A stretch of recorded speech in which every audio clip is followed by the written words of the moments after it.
Through all the previous sessions, you have completed learning all the UVM components and classes with their implementation details and anatomy. And now you will be learning the implementation of a UVM based test bench for a simple DUT from scratch. So in the first session, you will be going through the DUT specifications. So we will be implementing the test bench for an interconnect DUT. So your DUT is an interconnect which is connecting two AXI masters with an OCP slave.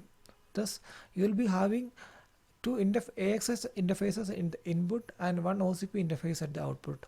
So AXI and OCP are standard protocols, and this is the general structure of an AXI protocol device. It is a master-slave protocol, and it has 5 different channels to communicate between a master and slave. So these channels are called write address channel, write data channel, and write response channel, and read address and read data channel. So a master will be initiating a write request to the slave through the write address and write data. For address and data, we have separate signals and separate channels. And the response for the write, which is whether the write is okay or if any error is happening to the write, those kind of response will be sent back from the slave to the master through the write response channel. And for the read, there are again 2 separate channels, which is the read address channel. So master will be initiating their read address to the slave, and as a response, the slave will be giving its read data back through the read data channel. So note that there is no response channel for the read request and read data, because the read data itself is a response, and with the read data you can embed, the slave can embed the read response.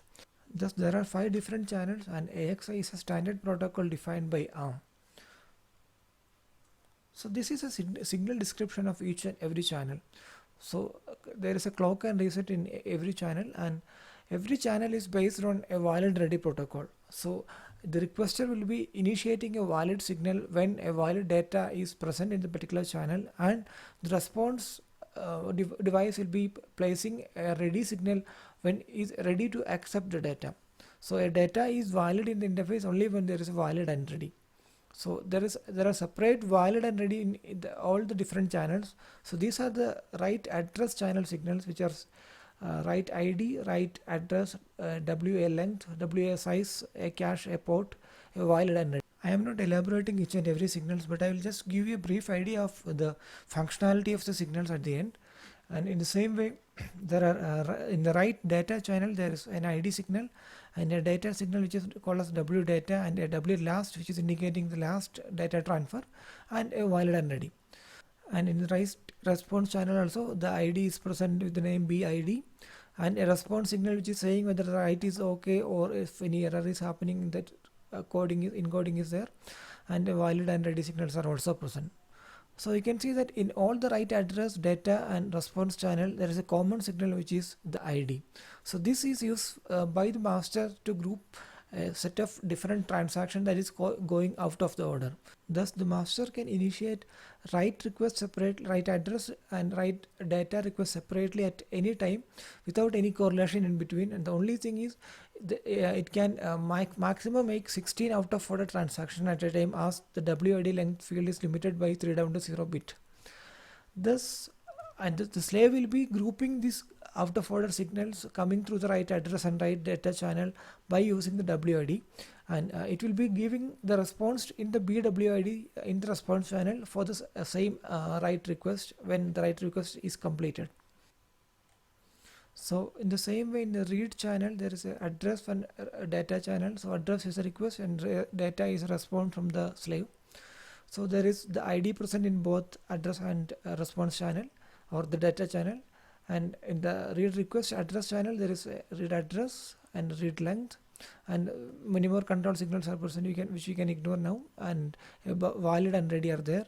And in the same way, when the slave is sending the response back to master, it will indicate or associate a response with an RID, and also the data will be present with a last signal.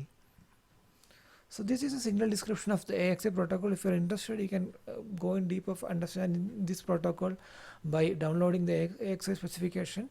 And going back to the OCP signals protocol, again it's a master slave protocol. It has only got 2 channels.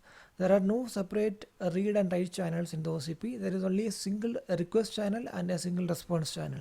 All the read and write requests from the master to the slave will be sent through the request channel, and all the response for the writes and read from the slave to the master is sent back through the response channel. And this is a signal description. Yeah, again it got an address, command, data and valid, which is driven from the master to the slave, and the slave will respond back with a slave command accept and slave data and slave data accept and slave respond. The M command field will tell whether it is a read or write. So this is a brief description of OCP signals. If you are interested, you can learn by downloading the OCP protocol specification. And also there is no need to understand these protocols in deep to understand this working session here. While going through the next session, if you are coming across any questions related to the protocols, you can come back and see the session and refer the session material. This document is attached to this session as a downloadable material.